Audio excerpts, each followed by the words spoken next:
Jail.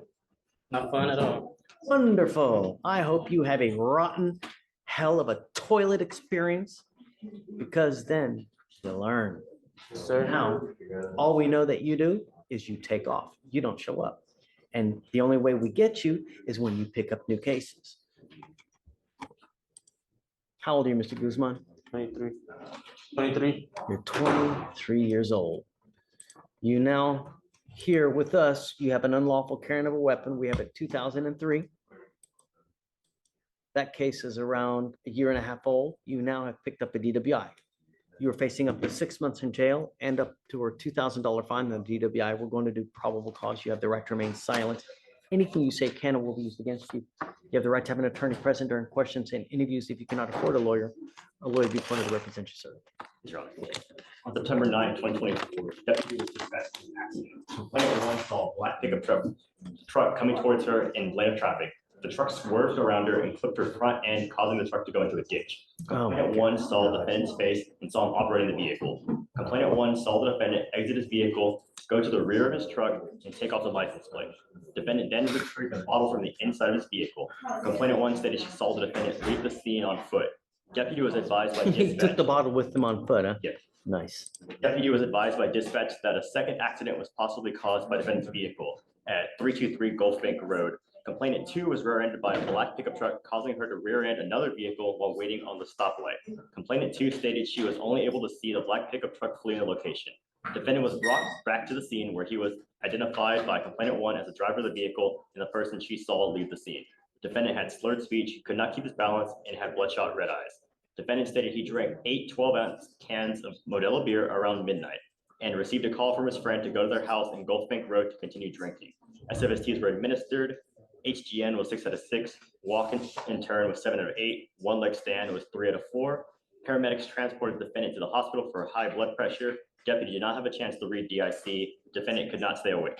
Blood search warrant was obtained and executed. Can you, a couple things, Yes. you run as NCIC, what other criminal history does Mr. Guzman have? Number Your one. Honor. Number two, does he have a Texas driver license? Do you have a Texas driver license? Had. Do you have Yes, sir. a Texas driver license? Is it Had it. valid? I don't remember what happened to it. I lost a copy of it. Regardless, I don't care if you have a license or not. I'm ordering you now as a condition of your bond not to drive. You will be signing an affidavit with me today promising me you're not going to drive. And I don't care what the hell is going on in your life. If you drive, I will have a contempt hearing. You'll be facing an additional 6 months in jail and a $500 fine every time your happy-go-lucky butt gets into a car and drives. Not only that, because you are an utter public danger, I am now going to raise your bond and make it extremely high. If you get out, what?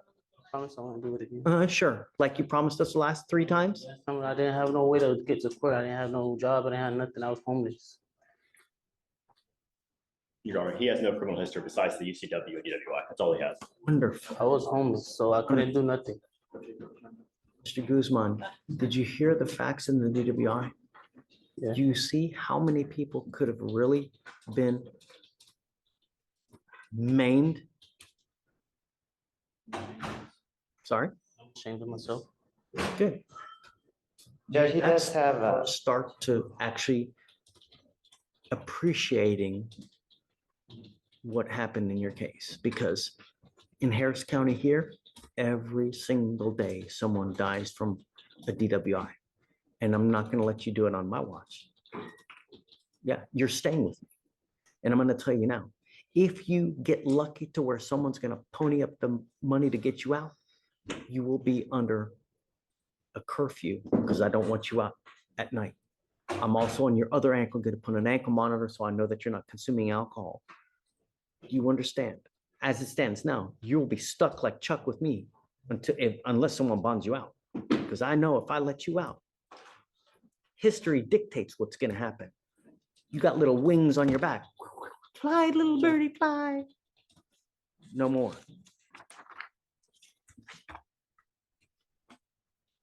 Judge, Tell in me. the event that we work out a deal today, I still have No, to ask, Judge. you know what would happen, right?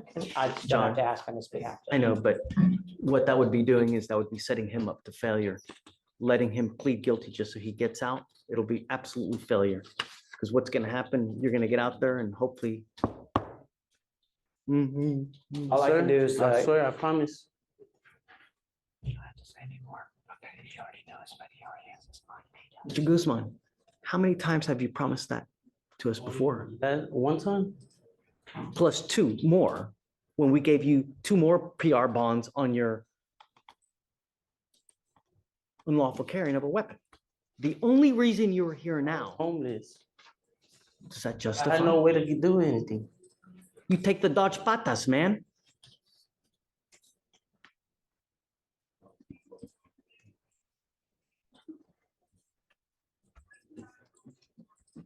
Homeless, yet you're driving a truck, right? I know more. Don't say anymore, okay? Trust me. Anything you say is just gonna make it worse. That's okay. Sorry. Can you order an interlock, please, for this gentleman, Victoria? So here's what we're gonna do. I think that what I'd like to do is before we work any deals with Mr. Guzman, I'd like to have him TRAS to see what's going on with his life. if he is in custody, if you can just make that an immediate Absolutely. TRS.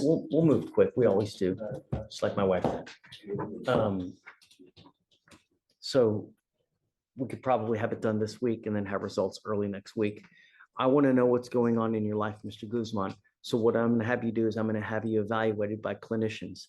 And I'm going to tell you now, if I get that back and it tells me that your little gumdrops and tulips and you have no issues, I'm going to send you right back to do it again because I know it's not true. I want you to be honest with the clinicians. If I come back and I see that it's not true, I'm going to send you right back to do it. And all you're going to be doing is waiting further. Do you understand? Sure. Okay, we'll see what the TRAS says and we'll go from there. If they Also- say that you need inpatient treatment, that may be it. But I don't know what's going on in your life. All I know is that I want my Houston, my Harris County protected. And when you're out there, it's not like that. Judge, just wanted to clarify the two bonds, you're keeping that, you're gonna raise them to 5,000 5,003. each. Mr. Guzman, Yes, sir. no. It doesn't make me happy keeping you in, but you got to understand that when you have that kind of drama behind you, it's not a good thing. And I apologize, sir. we end it now until you really do some catastrophic damage that you can never undig yourself from a hole. Understand. All right, good luck. Thanks, John. Mr.